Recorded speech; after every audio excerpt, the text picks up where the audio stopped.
Chase Thomas podcast. My nephew needs me to record. See, I already hate it. I hate it. All right, hello, and welcome back to another episode of the Chase Thomas Podcast, where I'm still the aforementioned Chase Thomas, coming to you live from Knoxville, Tennessee, Everything School HQ, down there in Tequila, Georgia. Fellow University of North Georgia alumni Matt Green is here. Matt, good evening, sir. How are you? Good evening, sir. I'm doing well. This has been a great week of sports, I think, with all the playoff baseball going on. You see tonight I'm repping my Braves World Series champion shirt. Something the Philadelphia Phillies cannot say this year, sir. I've been hate watching the Phillies for the last 4 or 5 days because I didn't really care what happened in the MLB playoffs. But I didn't want them. I didn't want the Phillies to win it all. That's really all I care about. So go D-backs.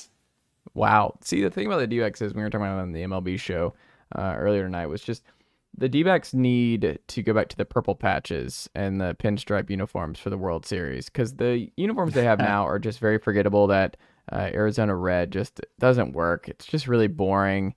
The charcoal uniforms and are you got terrible. Marte and Gurriel out there rocking the purple accessories like they are wearing those uniforms. Yeah, they might as well, because those are the GOATs. Those were great. Those were clean. They were cool. Bring back the expansion unis. The last time you wore them, you were in the World Series. Bring back Womack. Bring back Steve Finley. Bring back Randy Johnson. Bring back the gang, and make this thing fun. Because that was what I grew up with. I remember D-back. It's weird how well I remember D-backs Yankees and what that series was.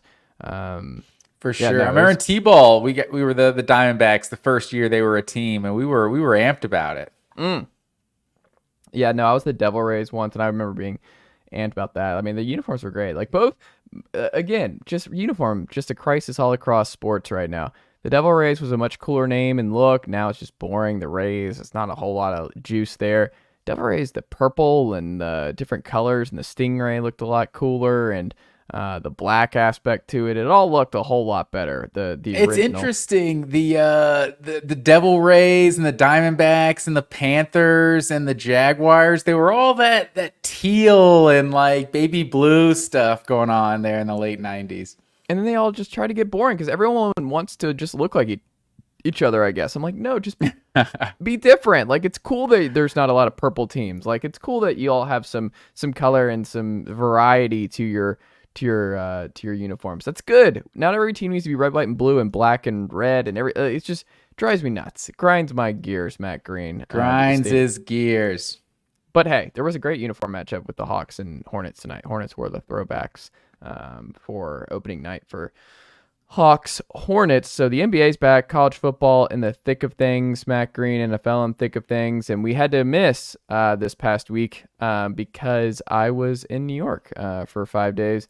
Got to watch the Tennessee Volunteers at the Tennessee Alumni Bar. Shout out to Printers Alley out there in Manhattan. Full crowd. I think I sent you some video of what it was like in there. It was pretty bonkers. Got a UT alumni little thing, but it was a lot of fun. It was a packed house. It was unfortunately, we didn't see what happened in the second half. I can only assume that Tennessee ran away with things in Tuscaloosa, and things did not go awry. But hey, we move on to bigger and better things, like whether or not Vol message boards have unearthed a banger in that, whether or not Shane Beamer was one of the recipients in South Carolina, may have gotten some help from some rogue Michigan staffers and knew some of the plays that Tennessee was throwing out on last November when they got boat raced by the Gamecocks, and their college football playoff hopes were dashed in Columbia. But that's just where you just never know, because it's a crazy week of college football. That's where Tennessee fans are right now, is trying to find a way to placate Shane Beamer and the South Carolina Gamecocks into this Michigan scandal. So they can do that, but the loss still happens. So I refuse to really go down those rabbit holes, because season's over. It's a long time ago. We're nearing a year since that particular game. But who knows where the Michigan cheating rabbit hole will take us, because each and every day it seems like it's taking us in a new wild direction, like a 600-page manifesto about said scandal and the innovations involved. But yeah, man, it was a wild weekend of college football, and I'm sure you have some questions about what happened in Week 8 and some stuff you want to go through, and then I guess whatever you can ask me about Tennessee, Alabama if you want. Well, to. yeah, obviously we got to get to our picks and everything, and we got to touch on the Michigan stuff going on. But yeah, I felt we owed it to our listeners to give a quick recap of last week. So I'll give it to you. You chime in where you feel the need to, or this is my biggest takeaways from the weekend. First of all, Ohio State just dominated Penn State's offense. Like, it was. I get on one soapbox that defensive holding's getting out of control. Like, I feel like I saw so many plays over the weekend where big time defensive play was negated because of like a defensive holding on the opposite side of the field that, like, I don't know. I felt like this scoop and score by Penn State, like, yes, Harrison was held on that, but it's like the pressure was there immediately. He's already getting forced out of the pocket, and then they force the fumble, like get the sack. Like, I just don't feel like the the holding in the secondary really affected that play. And it felt like that just totally gassed. Like, Penn State was like gassed after that. Like, that was the momentum changing play they needed. And also, like, 2 plays later, that late hit they called on just a normal, just like tie up the ball carrier and kind of push him back. Like, I feel like they kind of like gave Ohio State, instead of 2nd and goal, like the 6, it was 1st and goal at the 2. It just, I feel like they just kind of gave Ohio State that touchdown drive there, and that kind of killed Penn State. But Penn State was able to do absolutely nothing on offense. If you told me Sean Clifford came back and put Aller's 15, right? Put number 15 on this year, I would totally believe you. Like, Drew Aller looks like the exact quarterback Penn State's had every year. I felt like he was going to be that guy that put him over the edge, but he just looks average. But Ohio State defense dominant. I talked about Penn State's defense all week, but Ohio State's defense could be the best defense in college football, honestly. They look really good. My next takeaway, like a third of Penn State's yards, I think, were on that final drive in garbage time. Iowa absolutely hosed on that fair catch call, like, ridiculous. Should have been like one of the moments of the weekend, that punt return for a touchdown. We saw a few botched fair catch calls over the weekend that we all have our opinions about, but biggest takeaway from that one, Duke beats Florida State if Riley Leonard doesn't get hurt. As far as I'm concerned, I felt like they were in control of that game for 3 quarters. Like, that defense looks really good, but Florida State, once Riley Leonard went out, they didn't have much, so Florida State ends up pulling away late. So Washington, Oklahoma, and Texas all escape. What's his name? Dillingham absolutely blew it in Arizona State, man. Like, they're up 7-6 with like 6-7 minutes left. Like, they've turned Washington over 4 times, and somehow they only have 7 points. They're up 7-6 with like 7 minutes left. And instead of kicking, they go for it on 4th and 3. Like, go up 10-6, make Washington have to score a touchdown, which they hadn't done to that point in the game. Like, and then you throw the pick 6, and then it was just basically over for Arizona State. Like, it felt like Arizona State was better than Washington, and somehow Washington escaped in that one. And then Texas and Oklahoma obviously escaped with the close wins. And then North Carolina upset by Virginia. We felt like it was going to come at Pittsburgh a couple weeks ago, because this is just what North Carolina does. And then you're like, oh, wait, now they got Tez Walker. It's different now. It's different. I promise you it's different now.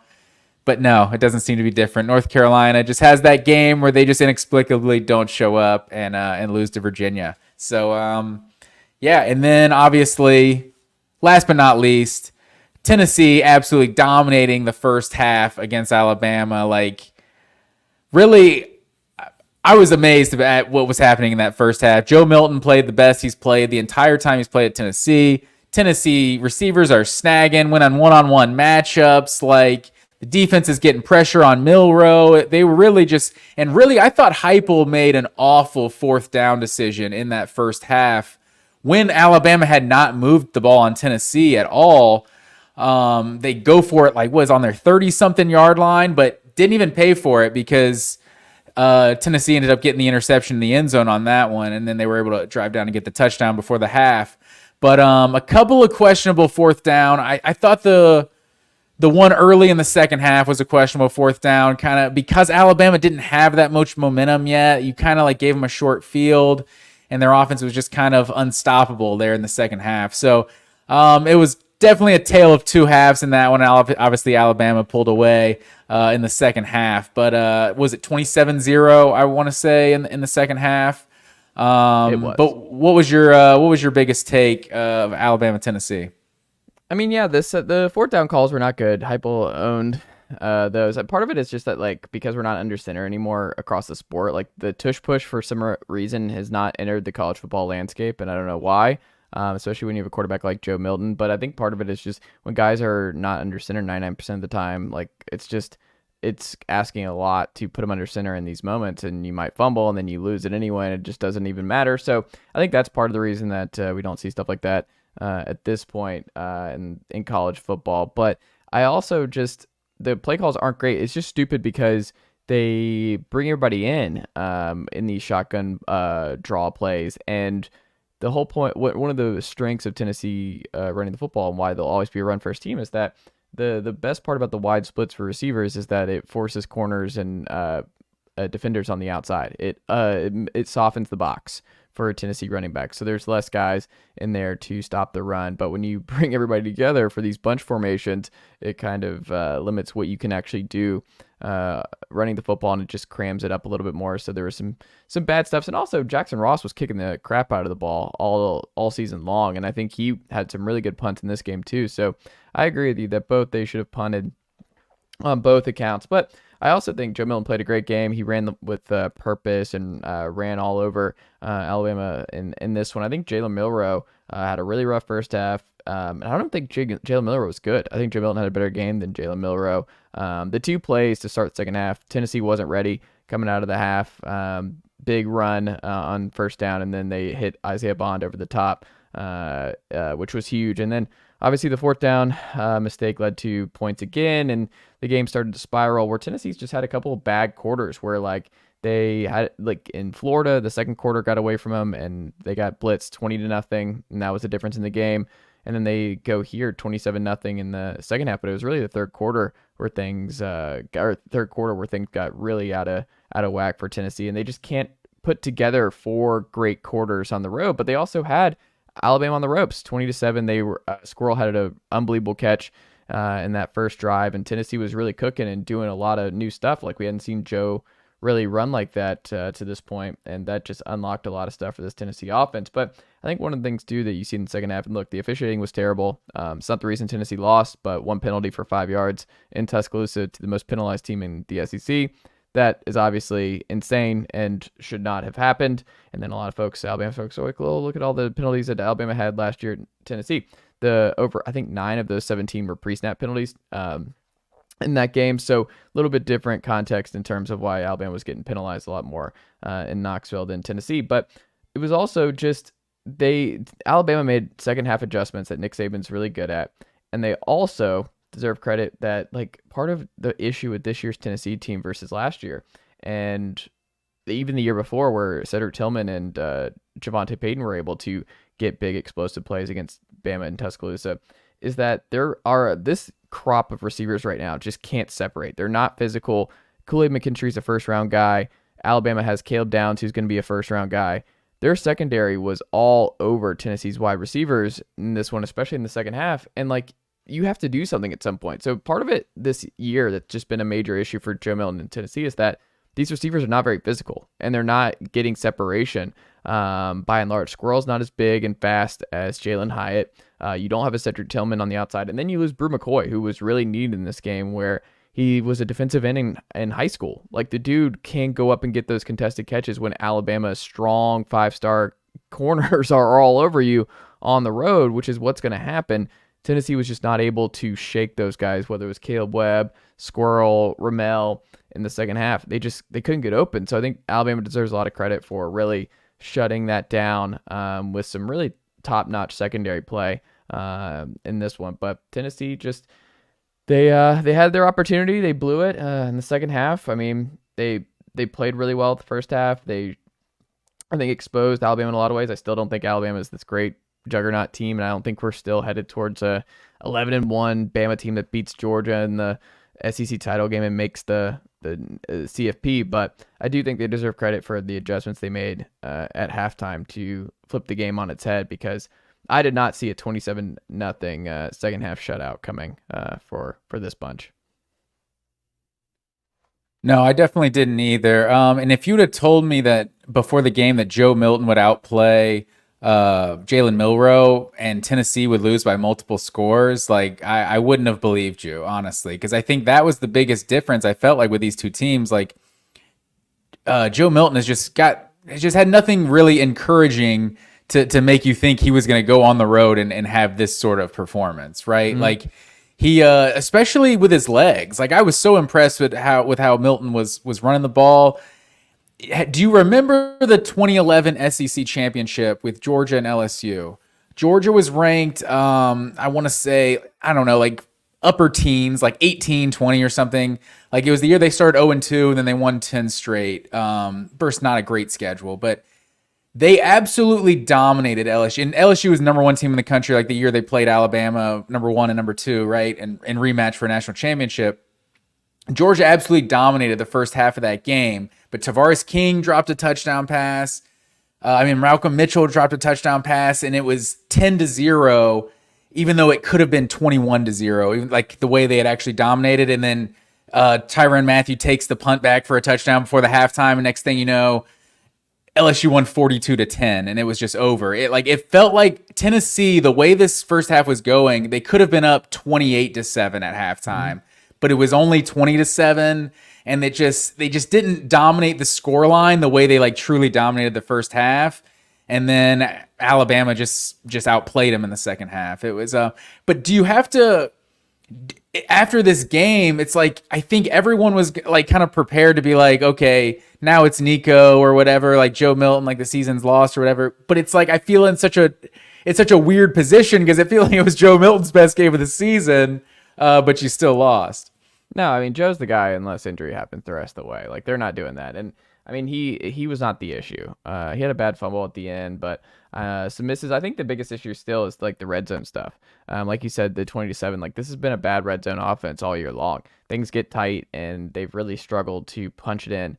And that's where Hendon Hooker really soared too. It's just that like that run option threat, but also Hendon Hooker was so good at finding those little spots. And also Princeton Fant was really important, the H-back last year, who they lost. Because McGowan Castles had a good touchdown to end the first half in that corner. But, I mean, Joe Milton sailed one against Jacob Warren, and that was a bad miss where that was 6 if he hits him in the back of the end zone. He just threw a bad ball. So I just think there's still a little bit to be desired there, but Tennessee has to clean up their red zone play. Like they have to clean up their red zone offense. But like I just do you question the approach in the second half? Because it felt like Milton was having the best game of his career, and then the second half just felt so much more conservative. I felt like everything that was being thrown at the line of scrimmage. Like I don't know, it didn't seem like they took any shots really in the second half. Like I don't know, the offense it was unrecognizable in the second half from what they did in the first half.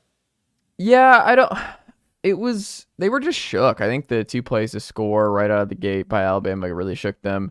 Some bad fourth down decisions can really shake, just the momentum. The momentum just like spiraled for Tennessee really quickly. It's similar to what happened at Florida, where Florida just had this head of steam in the second quarter, and it was like, oh, you look up, and it's like the game's kind of out of reach in a hurry. So I don't know. I just think by and large, Tennessee is still figuring stuff out, especially when they can't run the ball. They really struggle to get things going. And like I said with the receivers, like guys just aren't getting open. And Alabama deserves a lot of credit for clamping down, because you go back and watch the film, like Tennessee guys aren't open. Like there's just a lot of Tennessee guys on the outside just not winning one-on-one. So you got to hope that gets turned around. But I mean, that's just part of losing to NFL wide receivers, an NFL H-back, and an NFL right tackle, top 10 pick and Darnell Wright. And your quarterback from a year ago. It's just still growing pains. Like we said before the year, I said this was a gap year for Tennessee before Nico and company takes over next year. And I think they're a strong playoff contender, and they're going to be really loaded. And also the depth. Like you lose Gerald Mincey late in this game on the right tackle spot, and you immediately saw the difference with Dane Davis, walk on right tackle versus Mincy and what that did for Tennessee's offensive line. But I don't know. The depth wasn't really there. There's just a multitude of reasons as to why Tennessee did not get the dub. But hey, winning in Tuscaloosa is hard, Matt Green. There's a reason not many people do it, and that was the case on Saturday at Alabama. But hey, 2 losses. You're in rare territory. Tennessee has an opportunity to be 7-2 for the second time in like the last 20 years out of the gate. So things are still good. You still can finish really strong here. You still get Georgia at home without Brock Bowers in a couple weeks. You see this is a different team at home. That's the other thing. It's like any Georgia fans looking at them, I'm like, Heupel and at home at Neyland is just a different beast. It just is. And I'm not saying Tennessee is definitely going to beat the Dogs in Neyland in a couple weeks. I'll be in the building with my wife. Maybe Matt Green and his lovely girlfriend will be there, but we'll see what happens. Girlfriend. What? Fiance? What? Wife? Basically wife, yeah. You can't do the basically wife. You gotta fiance. Sorry. Fiance. It might be in the building as well. So that could be fun depending on how that goes for us. So I don't know. We'll see, Matt Green. We shall see, sir. It was a good 2 quarters. It was a bad 2 quarters, unfortunately for the Vols. Didn't get it done. Georgia has a tough slate these next few weeks, so they'll have to drop 1 for that game in Knoxville to decide the SEC East. But we shall see, sir. Do you mean to recap the listeners on our pick'em over the weekend? Yes, because I really have no idea how I did. Well, I think that's what's the term? I don't know. Intentional, not remembering something intentionally. When you're totally blanking on that right now, but because you didn't do so hot is what I'm trying to say. Is that where you're going? But I did not capitalize, sir. Was it cognitive dissonance that you're thinking? Cognitive dissonance? No, I'm selective memory, I think is what I was looking for. So neither of us did too hot. We both went 5-6 overall, and we both went 3-8 against the spread. So it was not a kind week to us. So we'll you ready to get into the pick'em? Yeah. Who you want to start with? I see you put Tennessee, Kentucky first. Are we trying to talk that game first? No, well, I also like to start with our teams first each week, just because a lot of good folks tune in for our Georgia and Tennessee takes each and every week. So I just did a lot on Tennessee, Bama. So you can go here, sir. Georgia, Florida, I think is where we start, right? Yes, sir. And I will be in the building, sir, for the cocktail party this weekend. Making the trip down there, absolutely, with a gator. We're just making the trip down. It should be an awesome time. Georgia, Florida. Dogs are a 14.5-point favorite in this one. No Brock Bowers. That's a big time storyline. Obviously, I think most Georgia fans wouldn't be so nervous if maybe the best player in college football was joining him down there. This is the first game that I've gone. I do. I have got it already. I'm ready to go, man. Got a ride and everything. I'm not driving. It's going to be great. I was going to say, that's a haul for one weekend. Are you taking a Friday or Monday off, or are you doing just straight one weekend and not missing? No, we're just going straight down there. No days off. You're a wild man. You know it, man. That is, wow. Zero chance I'm doing something like that at our age, but I respect it. Hey, it's the cocktail party, man. You wouldn't understand. Tennessee fans, they don't go hard enough. They wouldn't understand. Georgia's won 5 of 6 in this rivalry, and really 5 of 5 when fans are actually there. So we don't even count 2020. It's not important what happened that year. But you look at this offense, and I think the storyline coming into this game is just Georgia doesn't have Brock Bowers. Brock Bowers is the best player on the team. Brock Bowers is the whole offense, that sort of thing. And I saw a stat this week. I wish I could credit the right person. It's not my stat, but it's a stat that exists in the Twitter sphere. If you take Brock Bowers' production out of Georgia's offense, his 595 total yards, Georgia's got the number 22 offense in the country, without Brock Bowers. And obviously somebody's going to get those stats, maybe not the exact same as Bowers, but that's just completely taking them out in general. So, and then Georgia scored 33 touchdowns this season. Brock Bowers has scored 5 of those. Like, that's 16% of the total yards, 15% of the touchdowns on the season. Don't get me wrong. I'm not trying to minimize Brock Bowers because I think he is the best player in college football, but Georgia just doesn't just ride one guy. This is about as much as they do when they get a rare talent like a Todd Gurley or like a Brock Bowers or something. So you don't usually see Georgia ride one guy in terms of stats, and maybe this is why that works out for them, because when Jamison Williams and John Mechie go down, Alabama has no experience at the wide receiver position. Like Georgia, we've talked about multiple times the amount of games that Georgia's gotten multiple, like double-digit receivers with catches in games. So as good as Brock Bowers is, I think this offense is still a lot more than just Bowers. And it's not like Oscar Delp or Lawson Lucky are going to now be getting the play calls that Brock Bowers was getting. It's going to be a completely different look. Like, receivers and running backs are going to get the Brock Bowers touches, like the swing passes and the screens and things like that. So it's not like the tight end has to come in and replace Brock Bowers. I'm just curious because like it's a hampered Georgia team. Like, there are injuries all over the place. Like, what looks the most different? Like, I think you're gonna need more out of Ra, who's been good thus far. I think you're really gonna need maybe a wrinkle that we haven't seen that maybe pops up is Arian Smith, right? Like, that's where you need some explosive plays coming somewhere else, because Bowers, you wouldn't think is an explosive play guy, but it's just what he was, yards after contact, and how hard he is to bring down. A 5-yard play is very easily a 15 to 20-yard play for Brock Bowers whenever he gets his hand on the ball. But if you don't have a Brock Bowers in there, like, I just don't think you're going to, if you're looking for Oscar Delp or Lawson Lucky or whoever to step right into that void, I just don't think that's realistic. I just think Brock Bowers is one of one at the tight end spot. And putting those expectations on those young guys, I think is, you're going to lead. It's going to give you a lot of disappointment and frustration with those guys who are good in their own right. It's just not what Brock Bowers is. I'm just curious, does Bobo run the ball a whole lot more? Does he put the ball in Dejan Edwards' hands a lot more? Healthy. Maybe we'll see how healthy Kendall Milton is. Does he do that? Or does he open it up and, like I said, Arian Smith get more downfield shots? Does he start attacking more down the field with Carson Beck? I'm very curious which way he goes to correct this offense without Brock Bowers. Where do you lean on that?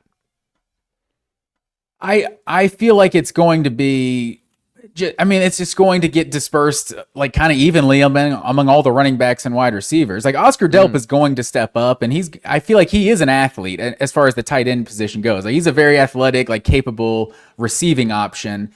You're obviously going to lose something as a blocker with those two guys instead of Brock Bowers. So obviously that's going to affect the run game. But Amarius Mims is supposed to be back for this game. Like, that's a potential first-round pick at right tackle that has missed at least the last 4 or 5 games, I think.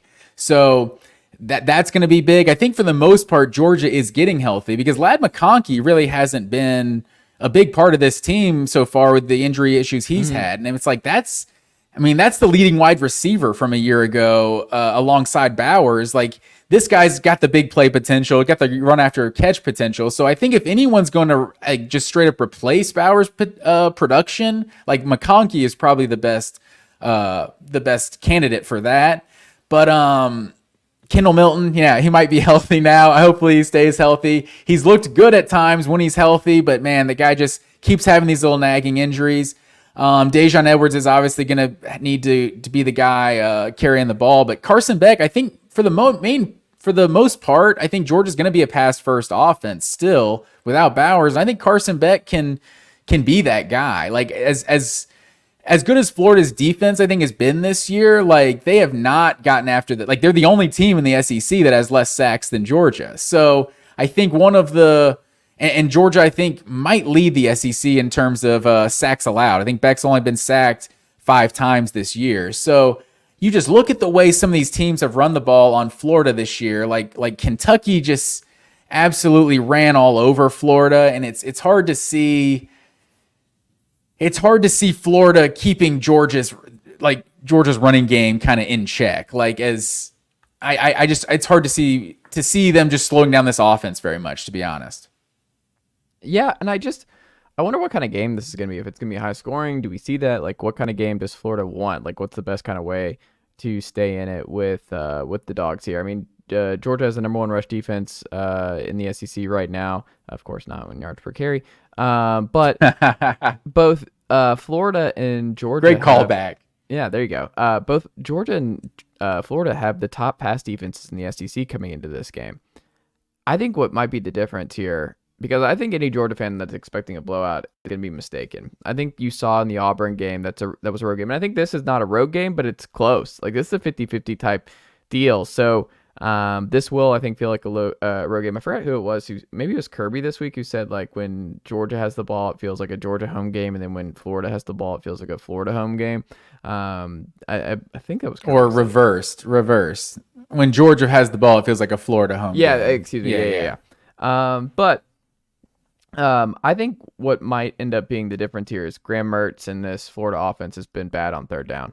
They're one of the worst third down conversion teams in the SEC. And I think to beat this Georgia team, you're going to have to be good on third down. You're going to have to keep this defense on the field. You're going to have to keep the Georgia offense off the field so that they can't get in a rhythm without Brock.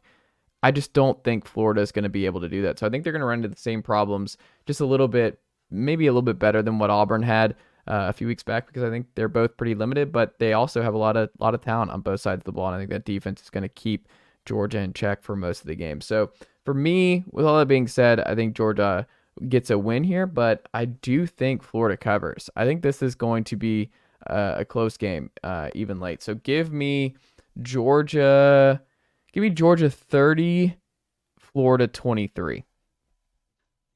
See, I feel like there's this narrative out there that this Georgia defense isn't that good this year.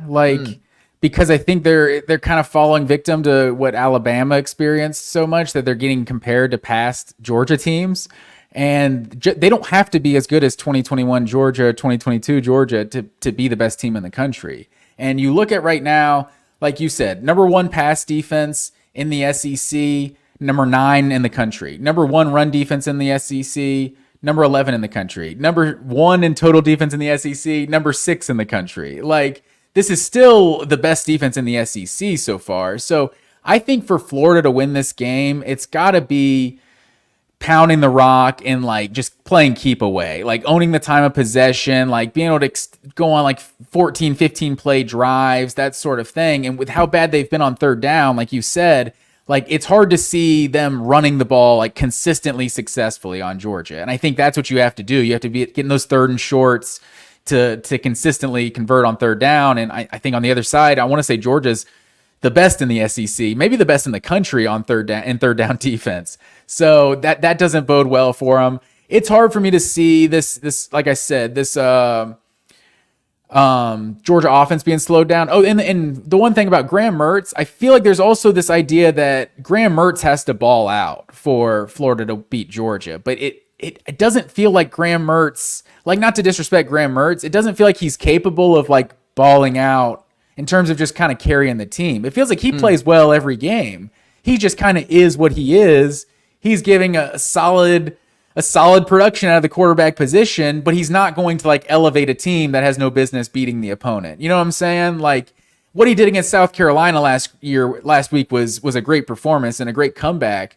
But it's like Florida's got to have everything else going in order to beat Georgia. It's not going to be like Graham Mertz, I feel like, could have his game where he goes 24 of 32 for 280 yards, a touchdown and a pick, and like Florida lose by 3 touchdowns, because I think he's just like a consistent quarterback. I think Florida's got to be able to run the ball if they're going to win this game. And like you said, this is the number 1 run defense in the SEC. I don't think I see it. I think Georgia still has some success in this one. I'm going to say Georgia does cover the spread in a contested game. Like I'm going to say 34-17. Maybe it's even a 1-score game going into the fourth quarter.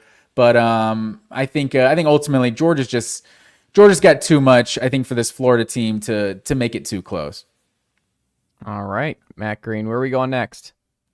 All right, let's go up to Rocky Top. Not to Rocky Top. We're going up to Kroger Field, sir. Lexington, Kentucky. The Tennessee Volunteers come in. what are they? A 4.5-point favorite at home. So we got, or 3.5-point dog. Kentucky is at home. How do you see this one going, sir? So I went back and forth on this. I think this is an inflection point. Obviously, Heupel's not lost to Kentucky yet in his tenure. There's the Stoop question here because obviously he was fired by Mike Stoops' brother, Bob Stoops, many years ago at Oklahoma, and I think there's just always going to be some animosity. This game's always going to be circled on Josh Heupel's calendar while he's the head coach at the University of Tennessee. So I think there's some added ammunition there each and every season on that front. But I think what's interesting about this one, Matt Green, is like teams that play Alabama the week before a big game, like it's never great because Alabama has 5 stars and just it's a physical game, win or lose against Alabama. Texas A&M dealt with that against Tennessee on the road the following week. To get Tennessee right after Alabama was really tough on A&M, and that was a really tough game for A&M, and you wonder how that game goes if A&M does not play a very physical Alabama team the week prior. My thing is, I'm curious because Tennessee got banged up. Gerald Mincey needs to be healthy at the right tackle spot. We'll see how much he plays in this one. I mean, they're banged up out wide. That matters for Tennessee because what they did 2 years ago on the road at Kentucky, I don't know if you remember, they scored in the first play and a quick screen to Javonte Payton that went for 6, and it was a back and forth, high scoring game. I don't think you're going to see that here. I think you're going to see another low scoring type of affair. I don't think you're going to see where Tennessee blew the doors off Kentucky at home a year ago. I think the situations are really different, but one thing that isn't different is Devin Leary stinks. And Will Levis stunk for Kentucky last year, and I don't know if it's a Kentucky problem. I don't know what to say about it because we've seen good Devin Leary at this point in his college career. We saw it at NC State. It's been a while now, but to barely complete 50% of his passes. I said I seen it. He was good at some point, and he's just not anymore. No, I mean, he's one of the worst quarterbacks in the SEC this year. So I'm just curious, do the Vols bounce back? Because it's a big game. You still got at Mizzou on the calendar. That's probably going to be a night game that I think Tennessee needs to be doing everything they possibly can to get that at noon because Tennessee has kicked the crap out of people in the SEC, high LSU, when they play on the road at those noon spots. It seems like they get up and just going straight from practice to game, they play better. So I think and they also scored like a bajillion points when they played at noon at Mizzou 2 years ago. So I think you want that one not to be at night. As a Georgia fan, you should know that you don't want to go into Columbia late on the SEC network when it gets a little bit chilly outside because it gets a little close. It can be dangerous. It gets a little dangerous. So you hope that's not the case, but you still have them on the schedule. You still got Georgia on the schedule. So you don't want to fall in that 7-5 range. If you drop this one, that's very much on the table. If you take care of business here, then I think you feel pretty good about Mizzou the following week, and you go from there. But I don't know. This is very, very tough. Like Kentucky is the number 2 rush defense in the SEC right now. Tennessee needs to be able to run the ball. They ran all over the number 1 rush defense, or one of the best rush defenses in the sport, in Texas A&M when they played them a few weeks back.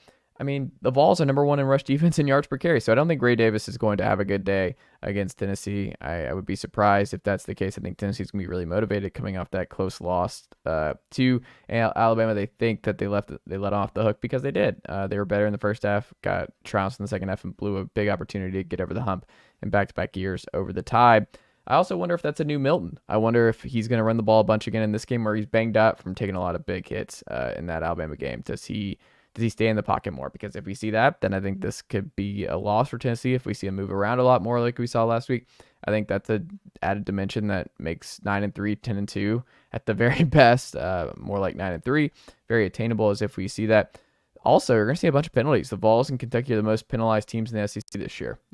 Most Heupel coach teams are pretty penalty laden, but Kentucky is right there at the bottom with them. So I don't think you're going to see a lot of explosive plays. I think both offenses are wanting to run the football to make things work. I think they're going to be running in low yards per carry here, but I think Tennessee gets a little bit more here.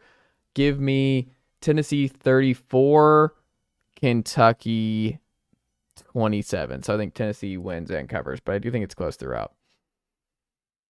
So these two teams are going to want to run the ball, and they're two of the best teams at defending the run as well, like you said. The thing that I worry about, like which Tennessee team is going to show up. Is it going to be the first half Alabama team or the second half Alabama team? Is it, because to this point, we've seen one Tennessee show up on the road. I guess it's hard to say that because the two teams we saw in the first and second half of Alabama are completely different teams, but they're 5-0 or 4-0 at home this year and 0-2 on the road. And Kroger Field is not Ben Hill Griffin Stadium. It's not Bryant Denny Stadium, but it's still a home field in the SEC. And this is going to be a rowdy environment. And if Tennessee's not able to consistently run the ball on Kentucky, which, I mean, I don't know that they can. I mean, they can. I don't know if they will, because there's something different about going on the road. And we've seen this Tennessee team go on the road multiple times now. And do we worry about a hangover after a loss to Alabama like that? Just kind of because you feel like you did let one slip away, like you should have beaten Alabama. You should have been the one blowing cigar smoke in the air on Saturday night. I mean, I think I'm going with the upset. I'm going with the Kentucky Wildcats at home to get the job done. Joe Milton, I never seen him play that well. And so why do I think he's going to play that well again a second week in a row? I don't know. Because let's not forget, Kentucky was winning against Missouri going to the fourth quarter last week. Like Devin Leary, decided to take over the fourth quarter and solidify the Missouri victory. But they gave Missouri, they were the better team for 3 quarters, I thought, in that game. So Missouri is still a good team. That's another team on Tennessee's schedule from this point on. But I don't know. It's something about the home field. Tennessee has not won on the road yet this year. I'm going to go with the Wildcats to get the upset. Give me Tennessee, or give me Kentucky. What's the score I got here? 26-23. Kentucky gets it done. Wow. I mean, put it on the board. We're in some dire straits here if they drop this Kentucky game. I'm telling you, like it's a big thing. Like I think this is a sneaky one because then you're at Mizzou and Georgia. I think you're not going to be favored in either of those games, and then you're in dangerous waters because 7-5 won't cut it. 7-5 is firing. 7-5 is some changes. So you gotta. I think this is a big game. No, 7-5. We're not firing Heupel. No. I'm not saying Heupel. I'm saying assistance. I'm saying you'll have some movement on stuff. I don't know. I think. I 7-5 tried to warn Tennessee fans. It's the year 2 bump and the year 3 slump. It's like this happens. No, you can't be 7-3. No, I mean 7-5. You can't. You cannot. So what is that? That's 5-3. Let's say they lose. That's 5-3 with who left on the schedule? At Mizzou and Georgia at home. So 8-4 is still possible with that right there. But even if you lose to Kentucky, you won't be favored in 2 more games here. So you're gonna need an upset. That's fair.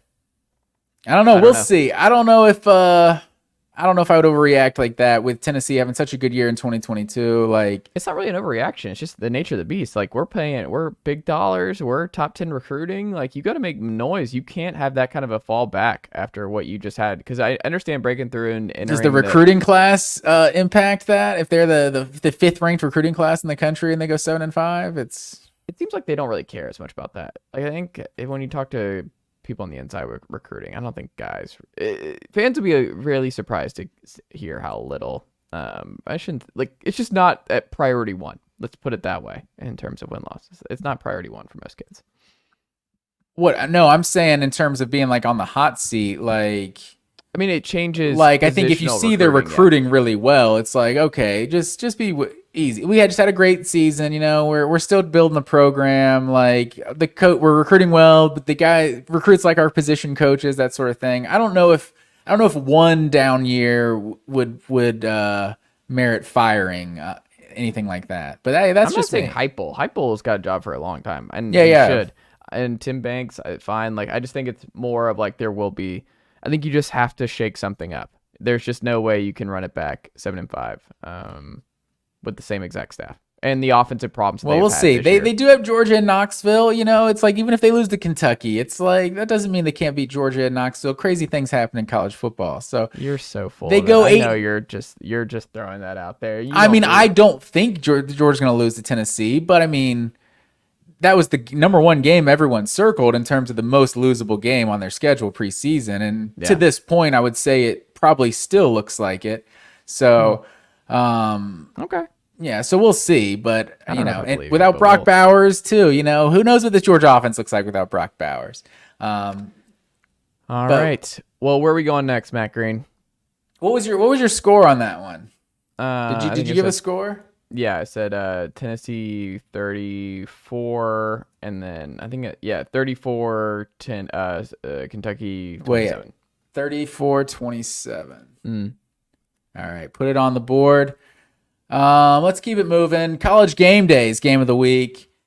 Oregon Ducks at the Utah Utes. Utah coming off the big win over USC last week. 5-point dog at home. How do you see this one going, sir? Whew.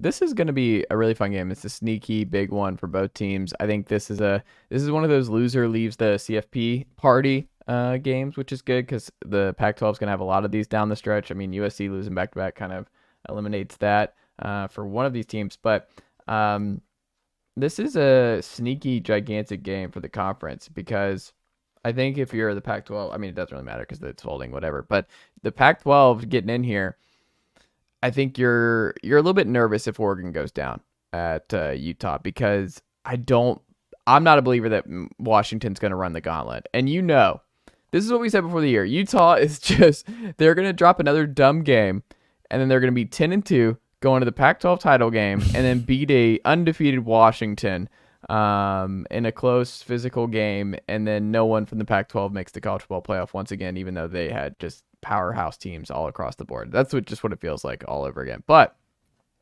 Jaquindon Jackson is going to be important in this one. Utah obviously running the ball a lot with Cam Rising being out so much this year. His last 3 games, averaging 79 rushing yards per game. He probably needs a big day here at home. Ducks haven't won in Utah, Matt Green, since 2016. Kyle Whittingham protects his house, beating Florida at home to start the year in an upset. Last year, the 2 losses for Utah, both on the road. Utah's a sneaky. Let me add on to your home field advantage stat. How much stats? Do you have more stats on home field? I don't want to steal your thunder if you were going to say this. Well, no, you can go ahead because I think that's about it in terms of home field specifically. 2020, I throw out. There was no fans, no real home field advantage in 2020.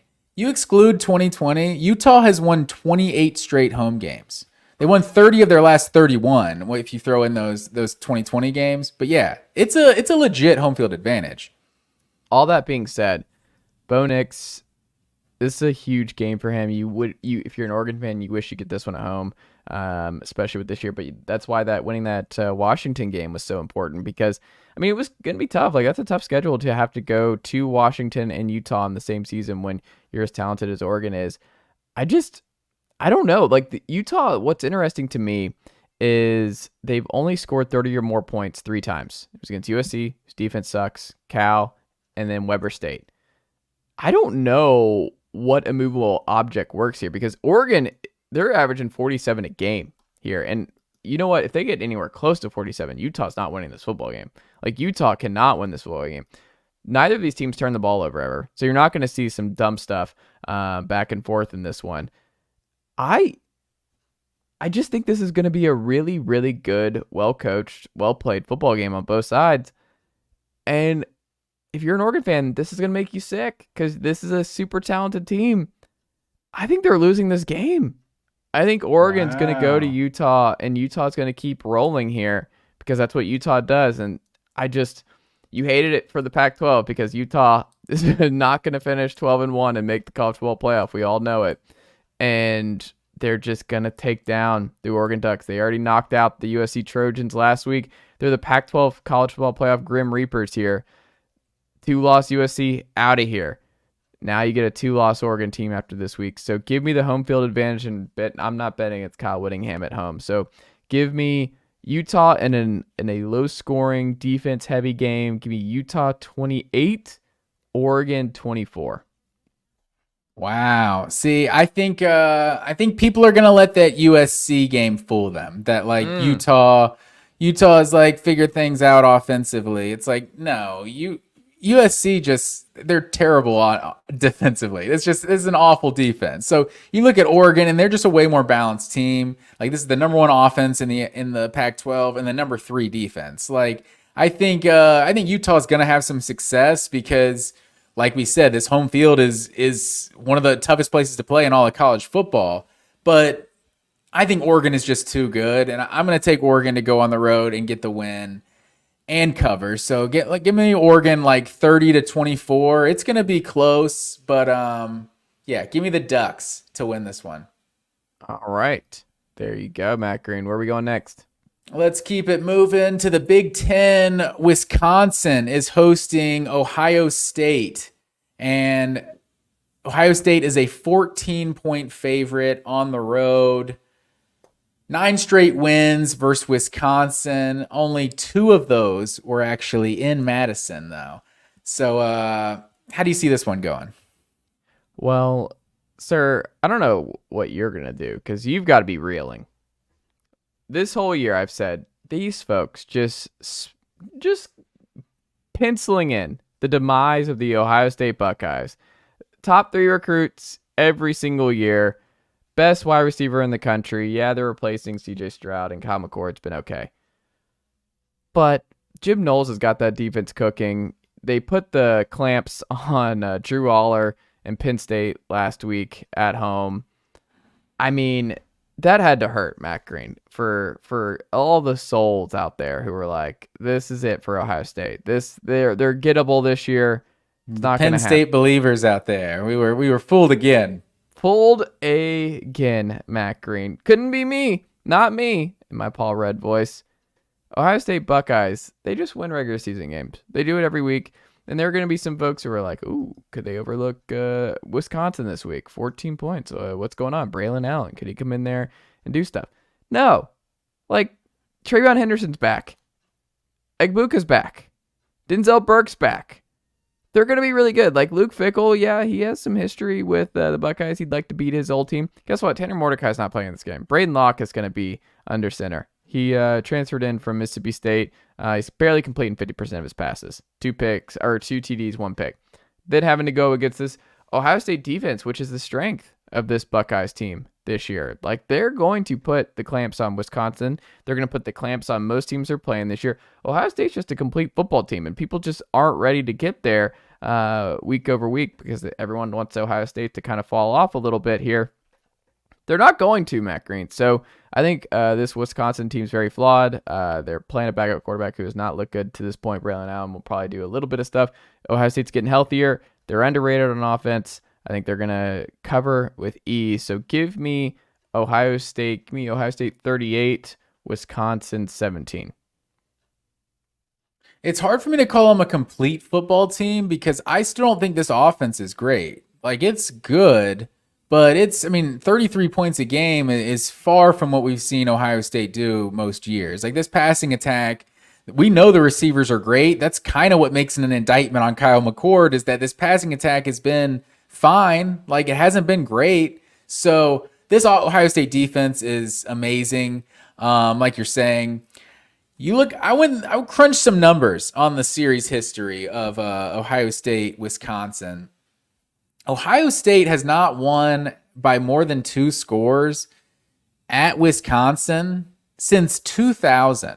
And there's a couple of losses in there too. They haven't won by 14 points at Wisconsin since 1990. Great year, by the way. Give me Ohio State to win, but Wisconsin to cover, because I'm not impressed with this Ohio State defense or Ohio State offense in terms of just being able to score at will. So I think Wisconsin can kind of hang around, and this can kind of be what we've seen a typical Big Ten game be this year, of just 2 really good defenses going at each other. So Wisconsin, it's not as good of a defense as they have probably most years, but I think they're going to be able to keep it kind of close. So give me Ohio State, like 24-13 or something like that. Like, I think I think the defense is going to play well, but it feels like it could be an ugly win on the road. Okay. Interesting. Let's see. Let's go out to the Pac-12. Prime time, going to LA. Colorado is a 17-point dog at UCLA. How do you see this game going, sir? Colorado, I mean, it feels like forever ago that they were the center of college football world attention, and they're kind of like, hey, they can't really mess around much down the stretch here. They still got to get 2 more wins to get to bowl eligibility, so their schedule is still pretty tough down the stretch. So I'm curious how things go for Colorado because Matt Green, they're not going to win here either. 17-point dogs on the road against a good UCLA team who's 5-2 on the year. I liked Deion's quote about it's really not about like the players. It's like it's about the matchup and just what Chip Kelly's able to do with this system and what he is able to do week in, week out. I mean, they drilled Stanford 42-7. They changed quarterbacks too, though. Dante Moore, a couple pick sixes, kind of just was not working out for them as a true freshman. So he'll be fine long term. But went back to Ethan Garbers, and he was good. Garbers, he was 20-28, 240. 2 TDs against Stanford, so he was solid. And it's also like they just don't ask these guys to do much. Just don't turn the ball over and just do just enough through the air and on the ground to make this work because the Bruins are a team that are led by Lynn's defense. Like he's such a good defensive coordinator that I've said for weeks in this podcast. I'm like, if you're not looking at this UCLA defense, you're not paying attention because this UCLA defense is top notch. They are a defense first team. They're 11th in the nation in yards allowed. Talked about how good their rush defense is too. They're 10th in scoring defense. Like you can't really score them. You can't really get a lot of yards on them. They're forcing a lot of turnovers all across the board. This UCLA defense is for real. I think Colorado is going to have some turnover problems. I think UCLA is going to play ball control and have their way. Garber should be fine against this Colorado defense. No, give me UCLA at home. But 17 is a lot of points for this UCLA offense. So give me UCLA 31, Colorado 20. 31-20. Okay, so you are going to take Colorado to cover. I think Colorado covers. 17 is just too much with this UCLA offense. Yeah, that's kind of what I was thinking. This is the best defense in the Pac-12 versus the worst defense in the Pac-12. But we know Colorado's offense has some capabilities. But what was the score you said? 34. What did I say? No, 31-20. 31-20. That's what you said. Yeah. Yeah, 31-20. I'm thinking it's probably a little higher scoring than that, just because this Colorado defense has just been so bad. But I'm right there with you. I think UCLA wins easily, but they don't cover. So I'm gonna say like 41-27, something like that. So yeah, I think you're right though. This Colorado schedule, with what they have the rest of the way, they still got to find 2 more wins. It could be interesting down the stretch. All right, there you go. Where are we going next, Matt Green? Let's go to the Big 12. Another home dog on the slate. Oklahoma going at Kansas, and the Jayhawks are a 10-point dog in this one.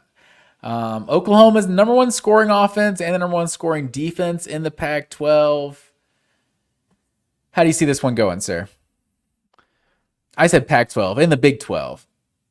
So, I mean, who knows what conferences are anymore, Matt Green. 10's a little low for me in this game. I think Kansas is a hard read. Obviously, Jalen Daniels being out for a lot of this year has really hurt them.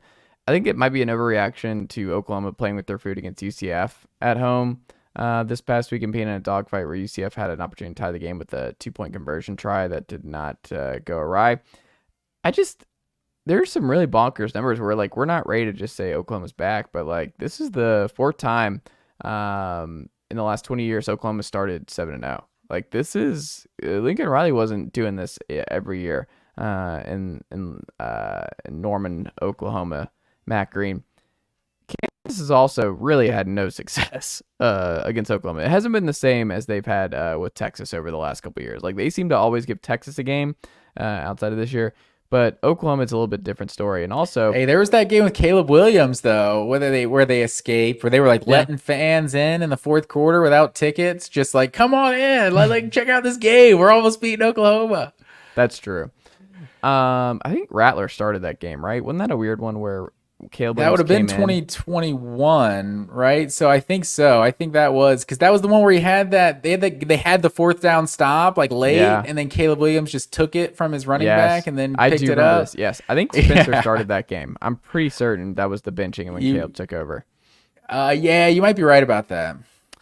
But also Kansas has not beaten a top 10 team since the 2008 Orange Bowl. Matt Green. This is a big win for them.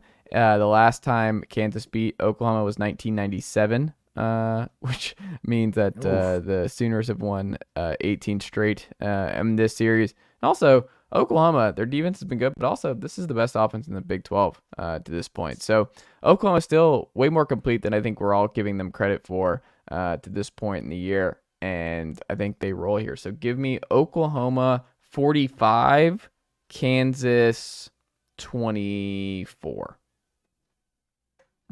All right, put it on the board. So these two teams have two common opponents this year. They've both played UCF and they've both played Texas. Obviously, we saw Oklahoma UCF last week. They barely escaped, and they had the last second win over Texas and maybe the game of the year so far this college football season. Kansas blasted UCF earlier this year and got blasted by Texas. So it's like, who really knows as far as the transitive property in this one? But I'm with you. I think Oklahoma is just the most well-rounded team probably in the Big 12. And I'm with you. I'm going to say 31-17. I think it's still a game because Oklahoma hasn't necessarily blown out many teams so far this year. But yeah, I think they do win and cover. All right. Where are we going next, Matt Green? In our next game, we're going to the ACC. We got the Duke Blue Devils going on the road at Louisville. Louisville's a 4-point favorite in this one. What's your gut telling you about this game? That this game's going to be ugly. Don't really want to tune into this one, Matt Green. This one's going to be a little bit, oof. We'll see what the quarterback play looks like in this one, but I think this is going to be, Louisville is just, they're so hard to read. I mean, obviously the Notre Dame win being a gigantic one for them. And then, like you said, with what Duke did a week ago against FSU, like they're in that game, and who knows how it goes if Riley Leonard's 100% healthy from the first quarter to the fourth. So welcome to the resistance when it comes to Florida State is not a realistic college football playoff champion, Matt Green, as I've been saying week over week on this very show. But Jake Plummer is really good at late in games. He's been a really great portal pickup, and he's found his spot here with Coach Brom in Louisville. But I think Louisville's going to be able to run the ball on Duke in this one. And, I like their running backs. I like their offensive line. I like Jake Plummer, as we talked about.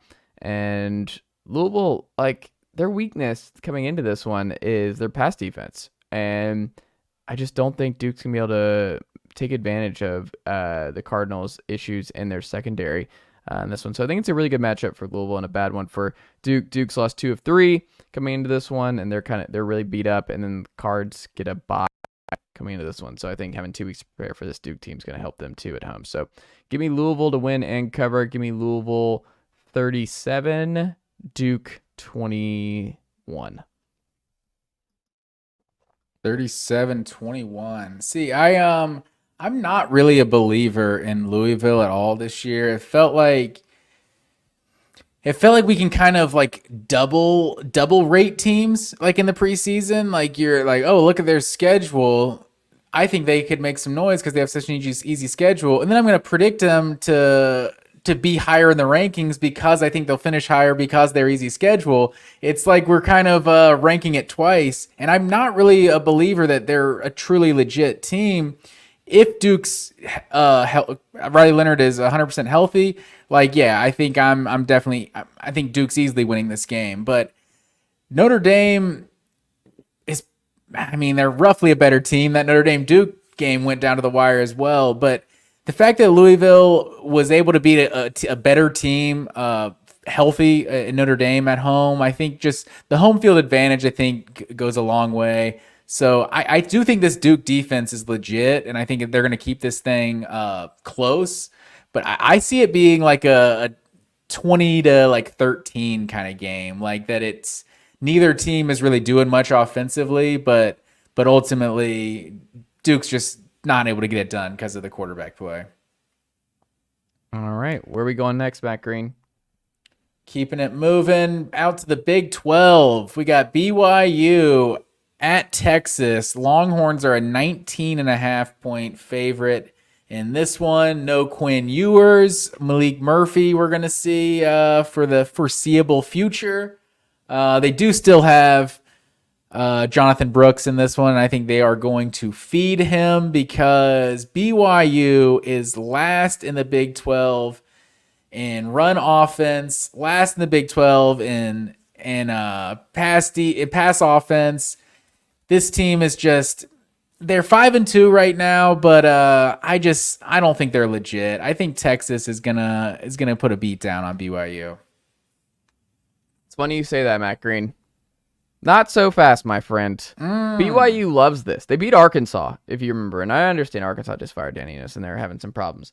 This BYU team, like you said, the offense is truly awful. Like all across the board, the offense, there's no way to sugarcoat it. Like they are awful. 128th in rushing, 124th in third down conversions, 73rd in scoring, and yet this team's 5-2. They're a game away from going bowling, Matt Green. There's just some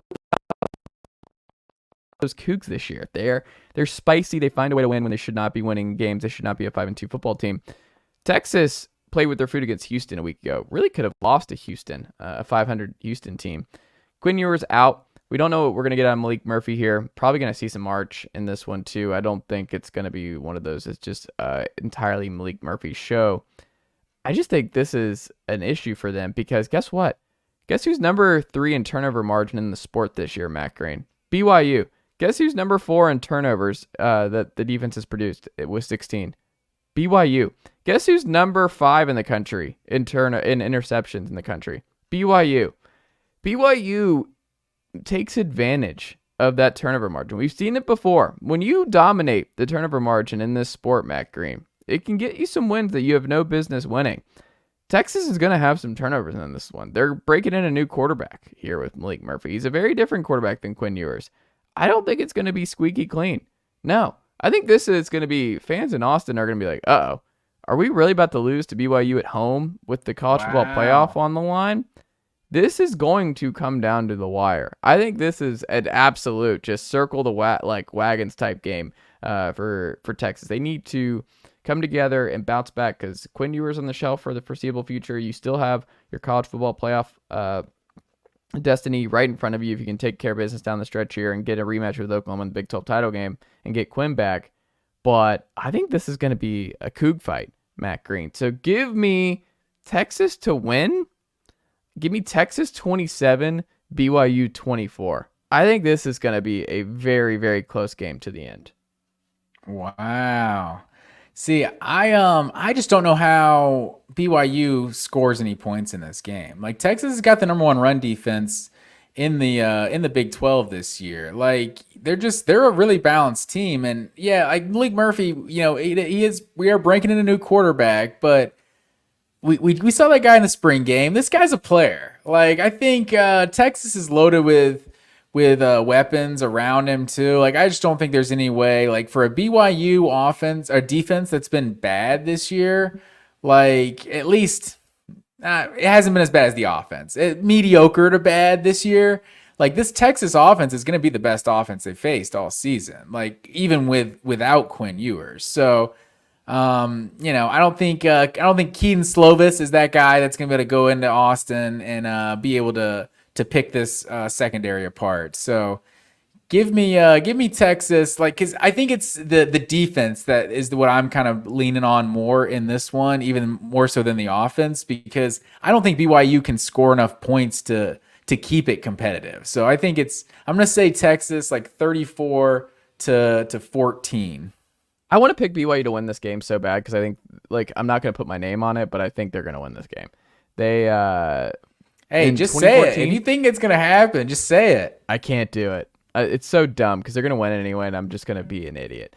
41-7 was what BYU beat them by in 2014 with Taysom Hill. 2013, BYU 40, Texas 21. 2011, Texas 17, BYU 16, close game. 1988, the previous time before that, BYU 47, Texas 6. 1987, snap. BYU 22, Texas 17. Like, this is a sneaky BYU owns this series type deal. Sneaky, that 35-year-old victory that might play a part. Did you hear a lot of Texas dubs when these two teams are matching up in the last 30 years, Matt Green? We're gonna be looking back too at this in 30, 40 years and being like, oh, you remember that year BYU and Texas were in the Big 12? It was a conference game. It's just strange. God, I want to just pick BYU outright, but I can't do it. I think you're picking BYU. I think you've said it now out loud. I think I'm just gonna change your pick to BYU. I think you've spoken. No, put on the board BYU. No, I can't do it. I just can't. It's so dumb. I'm gonna be so mad at myself Saturday night. This is the dumbest thing. I should just do it. I know in my heart of hearts BYU is gonna win this game, and I'm just. You're a coward. You're a coward. Not doing it. All right. I'll leave Texas on the line, but maybe there's an asterisk there. Feels like you're hedging your bet there.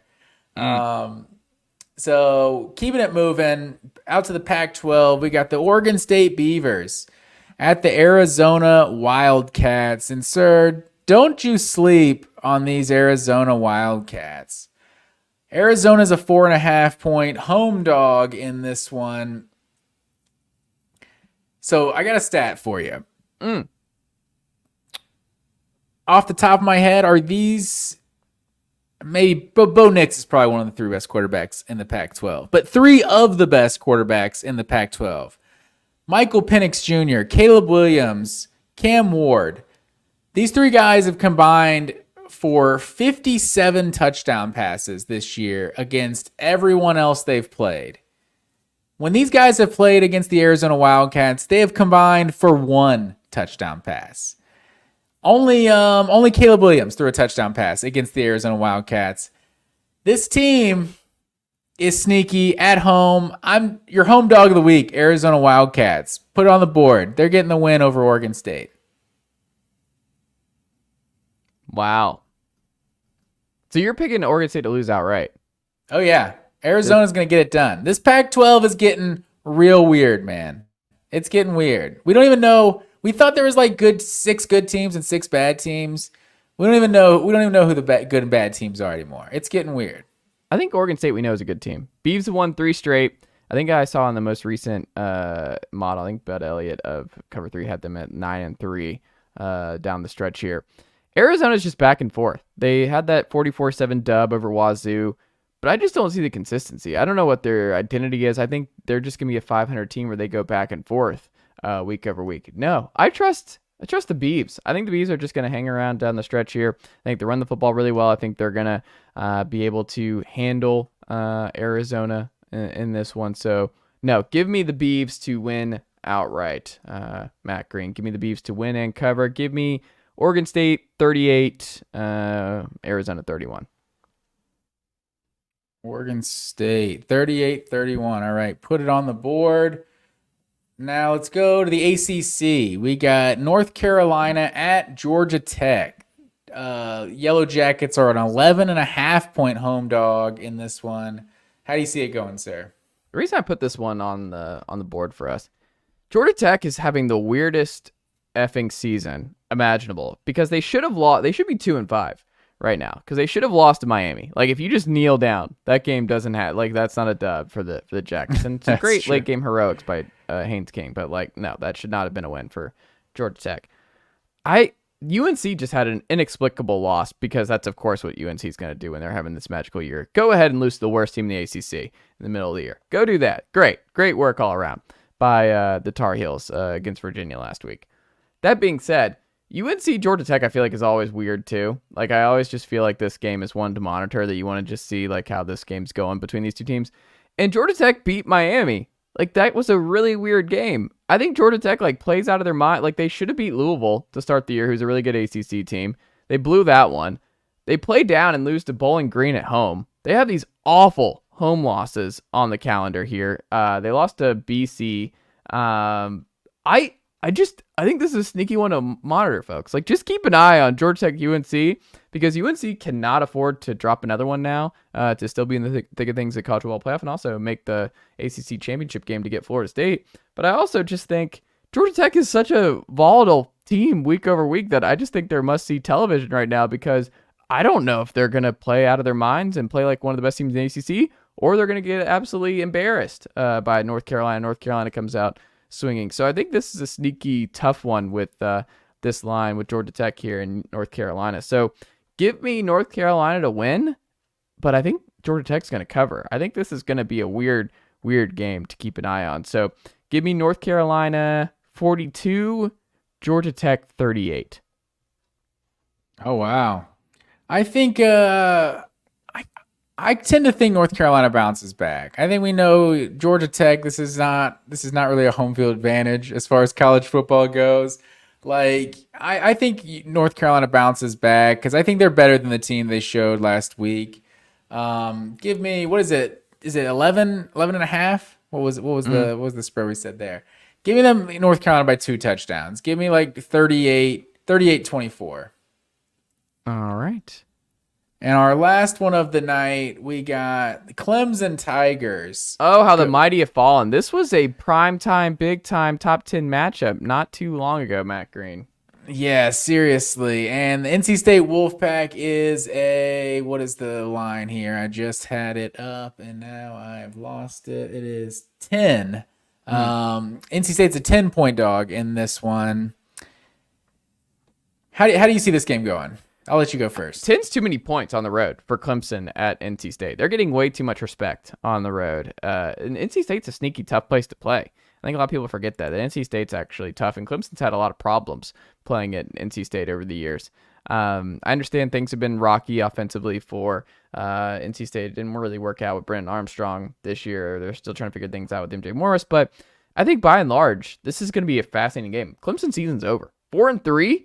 At this point in the year, who had 4-3 for Clemson? We had them, I think, both in the playoff before this year got started. They're out. Like, that's long gone. I don't know what to do with this Clemson team. Like, they cannot fall to 4-4. What happens if they're sitting at 4-4, Matt Green, at this point in the year? Does Dabo do a Steve Spurrier?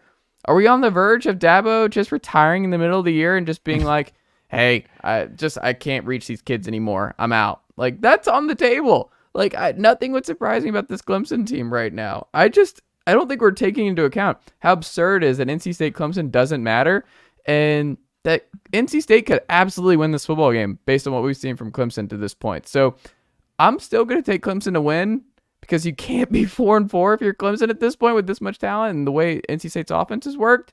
But I think NC State's going to cover, and I think this is going to be another ugly offensive showing on both sides. And I think you're looking at, like, give me Clemson 20, NC State 17.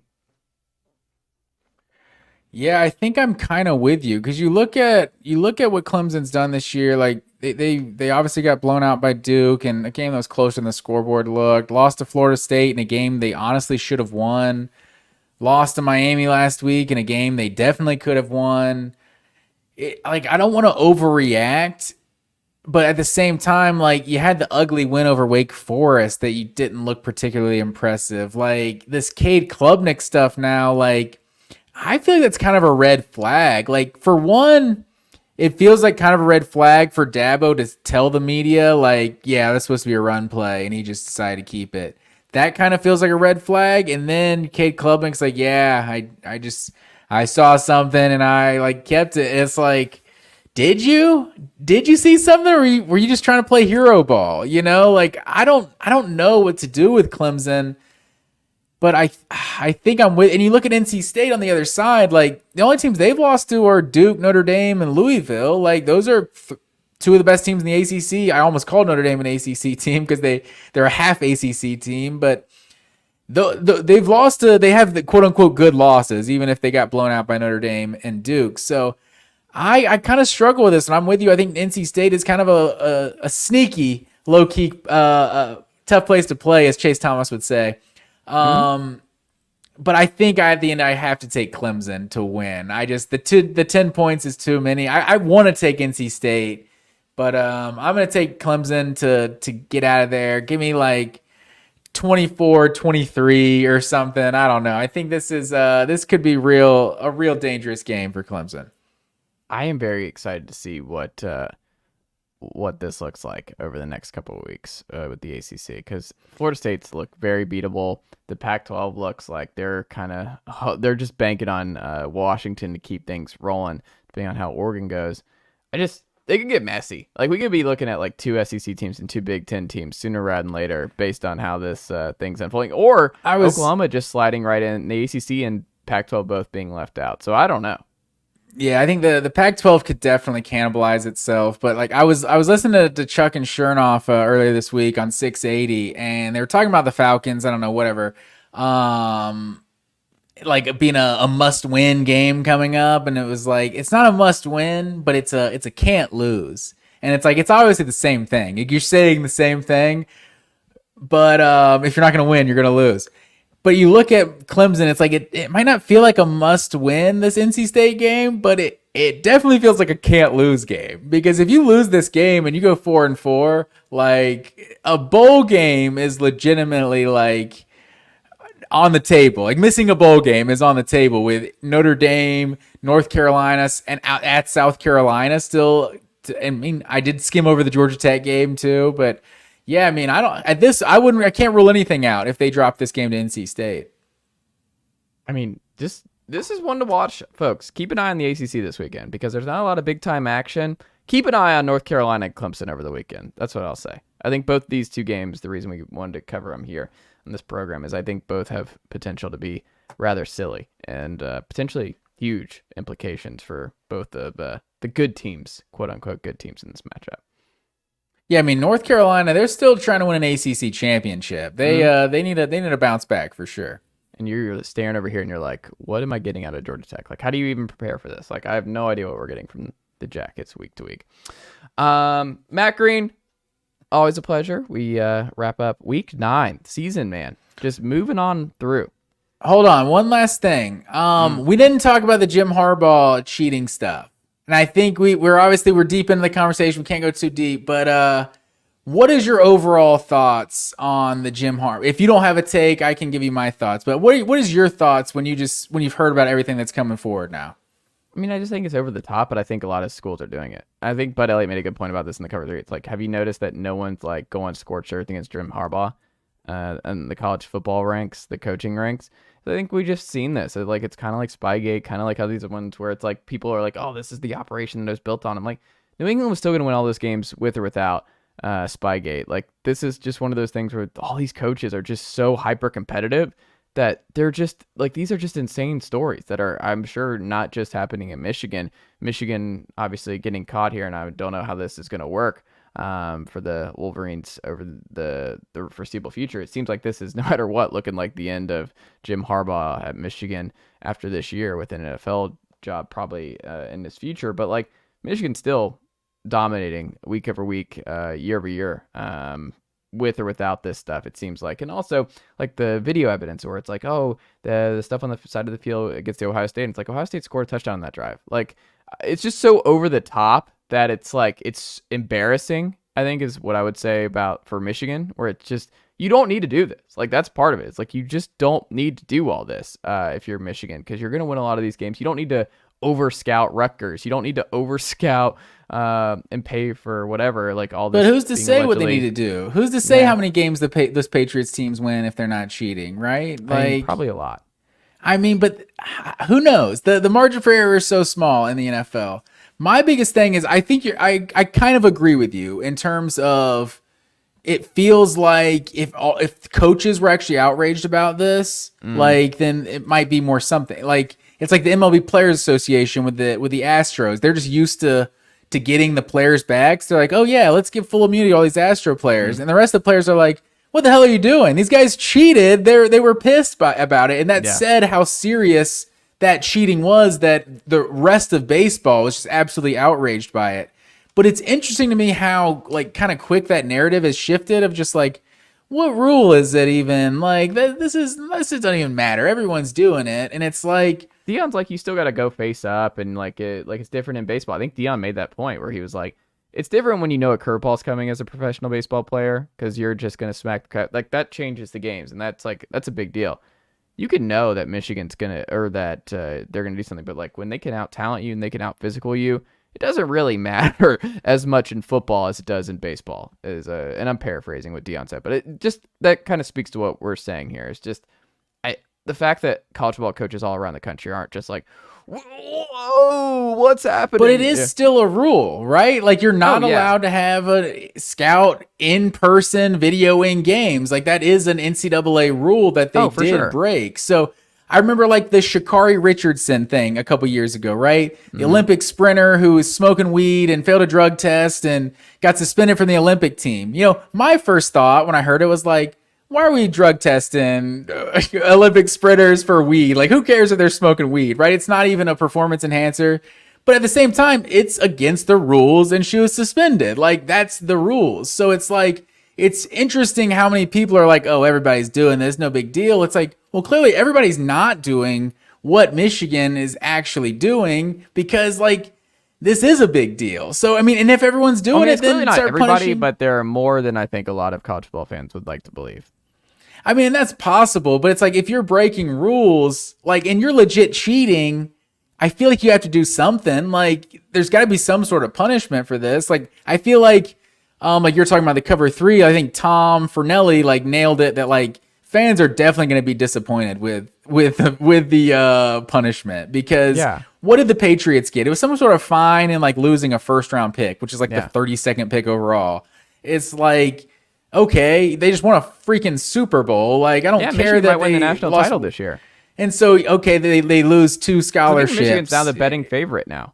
Yeah, and they lose a couple scholarships over a couple of years. Like, yeah, I think most teams would trade a national championship for that. Yeah. So I think you're not going to see a bowl ban. You're not going to see any sort of vacated wins. So I'm skeptical. I think it's just of more embarrassing than anything. Like I said, like the 600-page manifesto that's now rumored out there. Like, I think it's just all embarrassing to me. Like, all of this is just embarrassing, not like, whoa, what are they doing? This is the worst thing ever for the sport. That's my take. What's I feel like is kind of plausible deniability is kind of like how we always say like, oh, the cover up is always worse than the crime. It's like, oh, they're just Venmoing each other and they're just like buying tickets with his own credit card. It's like, that almost makes it seem like, oh, I didn't know I couldn't do that. Like, oh, like we're just doing it. I'm just going to games. Like, I mean, he did get a ticket on both sides of the Ohio State and Penn State, and then those seats didn't get used, right? So I don't know. It's a crazy story, but yeah, I feel like in the end, the punishment is not going to be what fans want it to be. No, but hey, we'll see what happens, and I think there's just new things, new nuggets popping up on this story each and every day. So we'll see what it looks like when we reconvene on Sunday I meant night. to throw that in there earlier, but I feel like we had to say our piece on that. It's okay. We'll see how it goes, and I don't think that story's over. Matt Green, always a pleasure. I'll talk to you in a couple days. Yes, sir.